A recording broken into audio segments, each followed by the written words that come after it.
Most people don't realize this, but the moment you reach for a lottery ticket, something deeper is happening. It's not just a game of numbers, it's a mirror.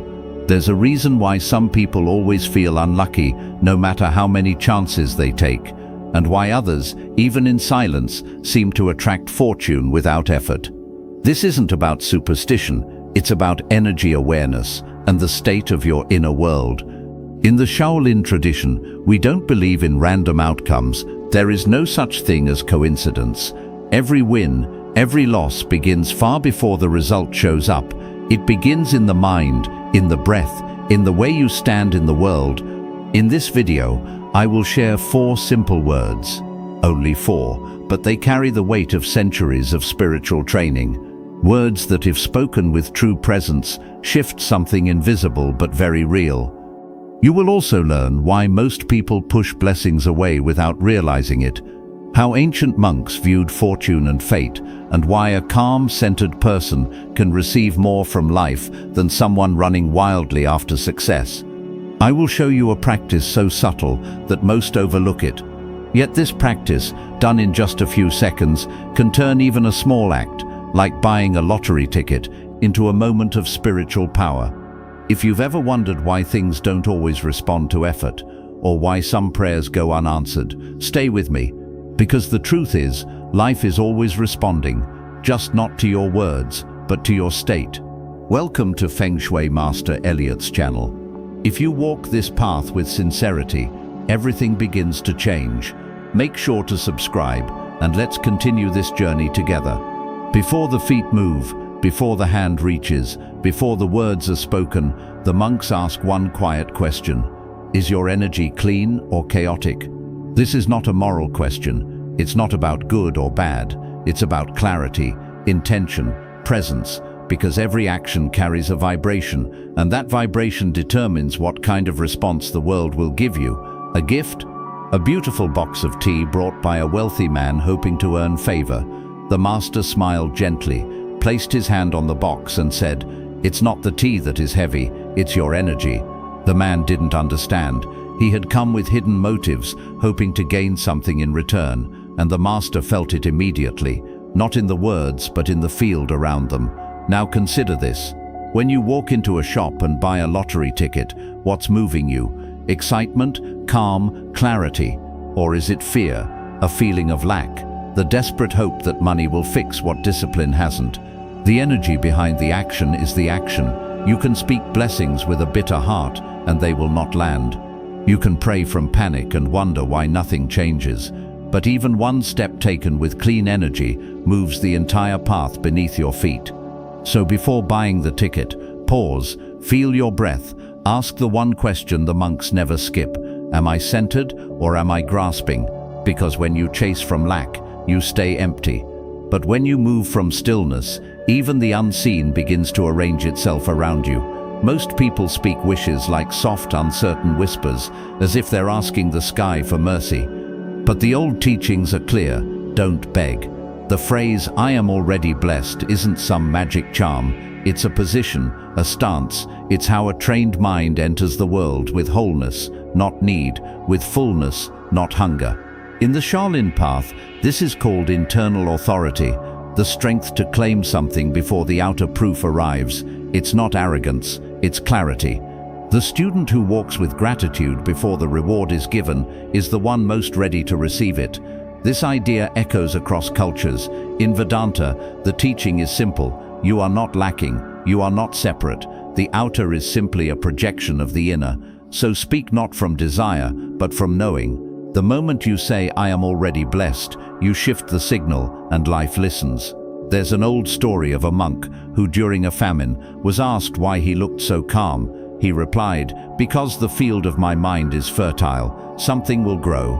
And sure enough it did, not through miracles, but through quiet readiness. To say, "I am already blessed," is to plant a flag in the invisible. It's to speak from the mountain, not the valley, and that changes everything.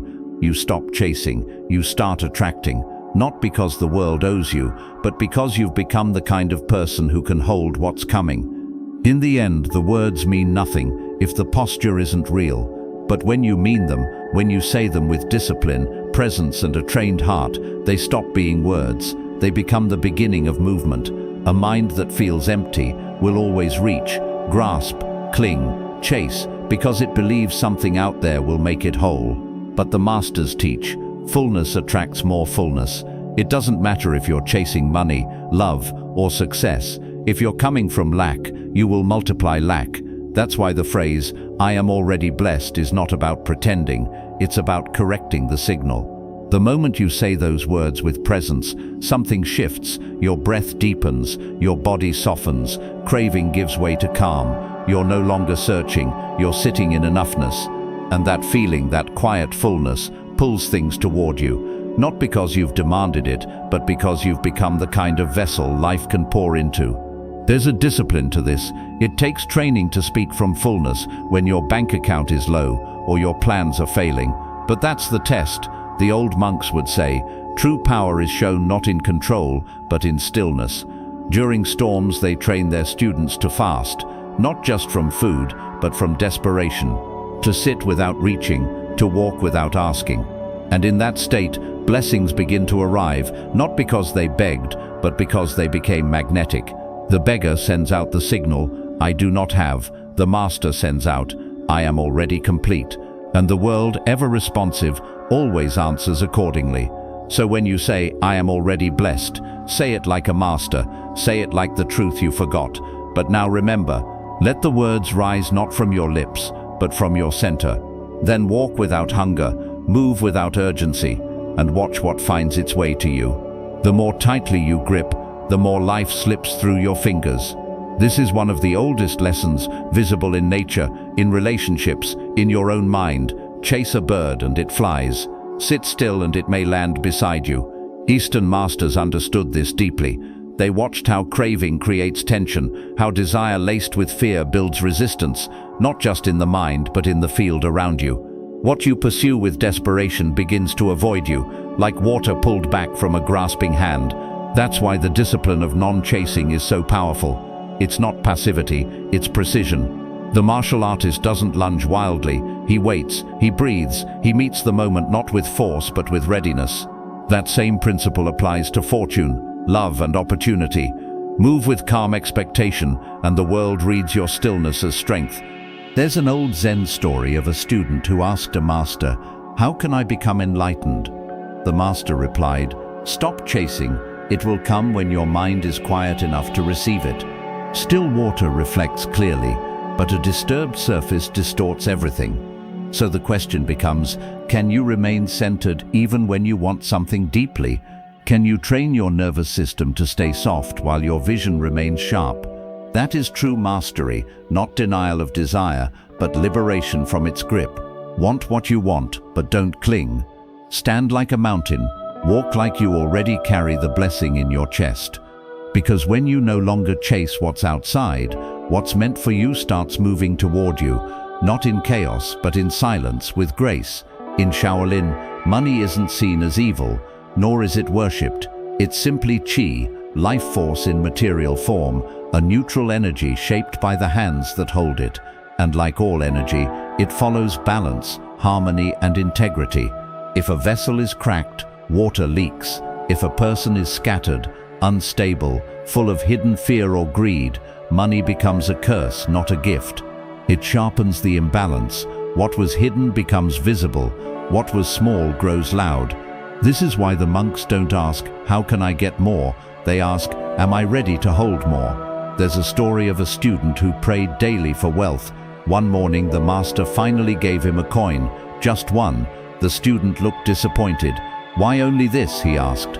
The master replied, "Before anything sacred begins in the temple, there is no sound, no movement, only breath." The monks don't rush into prayer. They arrive, they settle, they sit in stillness until their inner world stops shaking. Because in the ancient ways, stillness is not inaction, it's readiness. It means your mind is no longer scattered, your energy is gathered, and your presence is enough. This is why, before even the smallest ritual, offering incense, pouring tea, bowing at the altar, there's a pause, a moment of grounding, not for the gods, but for yourself. If you can't sit still with yourself, how will you sit with wealth, with responsibility, with change? Movement isn't always power. Often, it's just escape. Stillness, on the other hand, is a kind of declaration.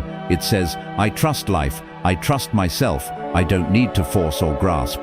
That's why the masters don't shout their prayers, they breathe them. There's a saying in Chan Buddhism, when the water is clear, you can see the moon, but if the surface is agitated, the reflection breaks. It's not the moon's fault, it's the motion that distorts the view. So when you feel the urge to rush, to chase, to fix, stop, sit, breathe, let silence do the clearing, because true power doesn't arrive through effort, it comes through alignment, deep, undisturbed presence. And the one who can be still, even in uncertainty, becomes like the mountain, unmoved, steady, and open to everything. The sky is ready to give. Saying, I am already blessed, isn't just a declaration, it's a surrender, a soft but powerful letting go. In that moment, you're not reaching for the outcome, you're stepping back from it, releasing your grip, and that release creates space for life to move, for energy to shift, for the blessing to find its way without being chased. This is the paradox the ancient masters understood well. The more you cling, the more it slips away. But when you stop needing, when you no longer believe your peace depends on getting it, that's when things begin to arrive. There's a quiet strength in those who can walk without begging. You'll see it in the monk sweeping the floor without complaint, in the farmer who plants his seeds then waits for the rain without anxiety. They act with full presence, but without attachment. They know the outcome isn't theirs to control. One master said, "True prayer ends in silence, not in repeated demands, but in trust." After the words are spoken, after the breath is taken, there is only waiting and the knowing that you've already aligned yourself. When you say, I am already blessed, you are stepping into the present moment fully, no longer bargaining with the future, no longer convincing yourself that you are lacking. It's a shift from tightness to ease, from chasing to allowing. And strangely, beautifully, that's when doors open, not because you forced them, but because you stopped standing in the way. Let the words rise from stillness. Say them once, like you mean them, then release the outcome like a leaf floating down a stream. The less you need it, the more freely it comes. The moment your fingers touch the ticket, pause, not for luck, but for awareness, because it's never about the numbers. Those are just symbols. The real practice lies in what the moment reveals about you. Do you feel a spike of hope, a wave of anxiety, a silent voice whispering, maybe this will save me? That's where the work begins, not after the draw, but in the stillness before. The Shaolin path isn't about grand gestures or dramatic enlightenment. It's about precision in small moments, choosing presence over reaction, breath over impulse. Every action is a mirror, especially the quiet ones. Buying a ticket seems small, forgettable, but your energy in that moment speaks volumes. Are you acting from trust or from lack, from inner fullness or craving? One master used to give his students a single coin each morning, not to spend but to observe. What did the coin awaken in them? Greed, gratitude, planning, worry. He would say, this coin is not for food, it's for insight. That's the way of training, using everyday moments as the dojo. Nothing is separate from practice. So when you engage with chance, whether it's a lottery ticket, a risky decision, or a silent hope, watch your inner posture. Don't judge it, just see it. Because mastery begins with seeing clearly, with not flinching from what rises, with letting the moment show you where you're still clinging.